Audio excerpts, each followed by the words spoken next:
My name is Bill Chase. I've been a writer for, I guess, about 16 years now. Prior to that, I was a lawyer, very common. At the time, I didn't think it was common. I thought it was so unique that, look at me, I'm a lawyer and a writer both.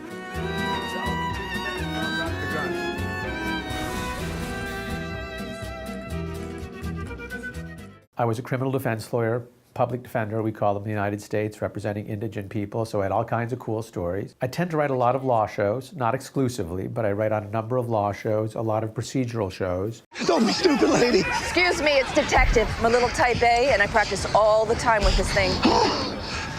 I'm gonna count to 3. 1, 2... Fight my bitch! 3! I have noticed that there has been a shift away from procedurals and back to procedurals, and I'm sure there'll be a shift away from it again.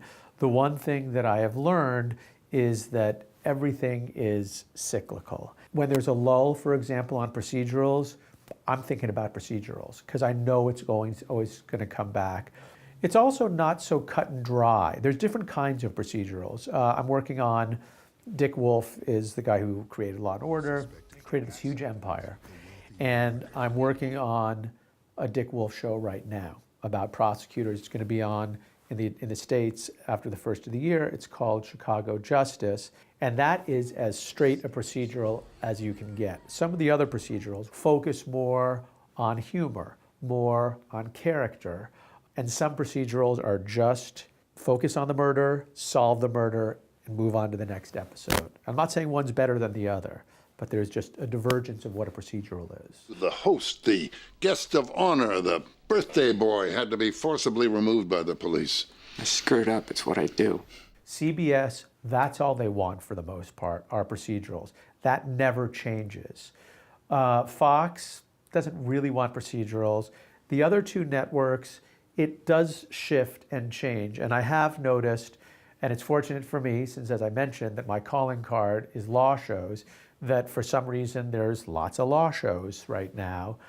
So I would say that the demand for procedurals has increased a bit. I don't think that the Amazons and Netflix and Hulus of the world are averse to an interesting cop show or an interesting law show or an interesting medical show, but I don't think it's their initial impulse. Big feet, tiny window. Would have been a tight squeeze.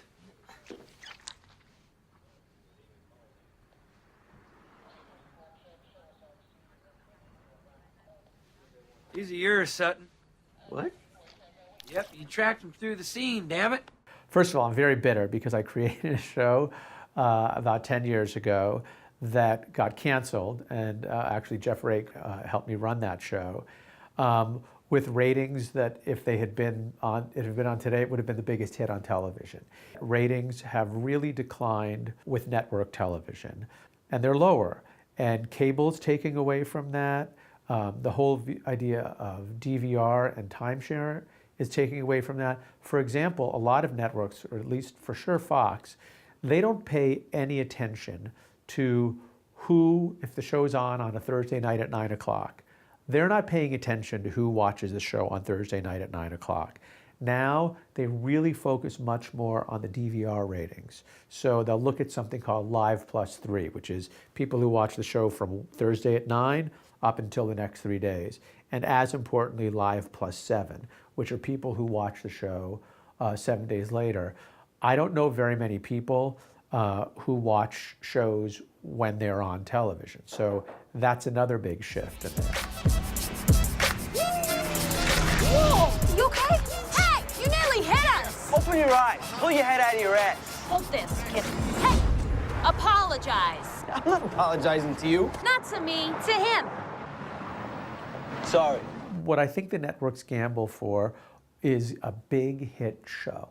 There's one called This Is Us, which is on NBC, that just premiered, that is the show that everyone is talking about. And so the networks are always chasing after shows like that. But ratings have really, cable in particular, I think less Netflix and Hulu and Amazon, because to the limited extent that anyone watches television when it's on, there's no such thing as that with Netflix, right? I started watching a show on Amazon a month after it came on, and I watched 4 hours in a row. Tell them it was me.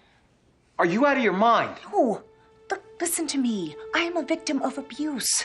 The jury's gonna side with me. Who they're not gonna side with is you, a 2-time felon. A lot of those kind of shows that are big, serialized shows in the United States don't do as well when we sell them overseas because people want to be able to watch shows in a 1-hour bite. They want to be able to air, and the broadcasters want to be able to air episode 2 and then 7 and then 1 and then 19 and not have the audience have to watch it in a serialized way in that kind of order. So based on my knowledge of that, I do think that there is a continued appetite in Europe for procedural shows. There's something really satisfying about watching a show where, say, a crime is committed in the beginning, and then you get the wrong suspect, and then the right guy runs away, and then you catch him, but then there's another setback, and then at the end, you got the bad guy. Or you didn't, but that story is over. It's a consumable 1-hour bite of television, which I think people really do like. Miss Spencer, can you tell us what brought you to Los Angeles? I moved here from Chula Vista last year to be a model. And how exactly did you book the Mattress Master's ad? My agent Objection, Your Honor. She's disrobing. My agent called and said that the client wanted a model who could demand attention. Your Honor. As far as procedurals having smaller budgets, that's natural and makes sense. On the shows that I've worked on, we have a particular stage that is a courtroom. Your crew and your actors all learn how to shoot a courtroom scene. There's not that many different ways to do it. And you have several other standing sets. I think it's less about whether a show is serialized versus procedural that dictates the budget.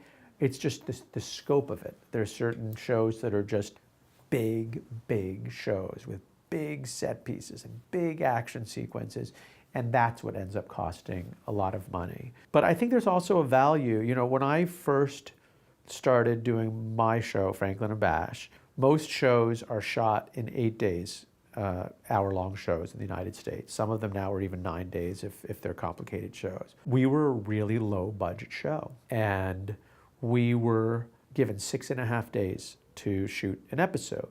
Sounds like plenty, but that's nearly 20% less than you would normally get.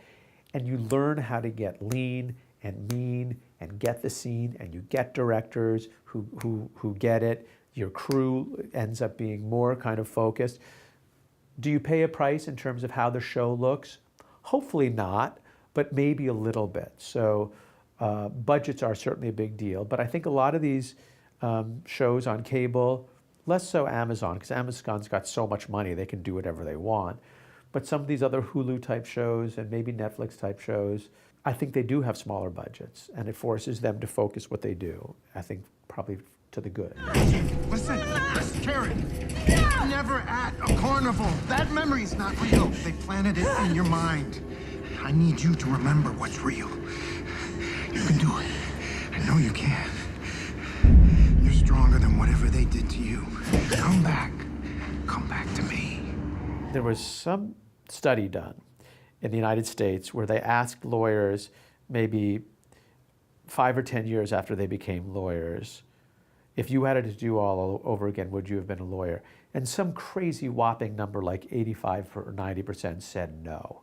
So I think that there's a kind of an exodus out of that field. I don't include myself in that because I loved being a lawyer. I have no negative feelings about it. I had some of my cases were really awful, and they kind of stick with you, and I think have helped me in terms of becoming a writer.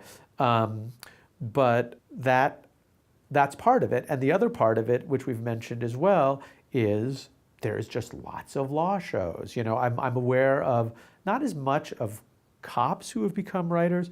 I am aware of doctors who have become writers. So, and as I think I mentioned earlier, it's not that crazy of a leap, because as a lawyer, you do lots of writing and you tell a lot of stories, which is another way of saying you lie sometimes, which I guess I shouldn't admit to. And at its best, on some level, that's what writing is creating stories and lying. You have to say, look over here, when in fact, you don't want them to know that it's what's happening over here until the end of the episode.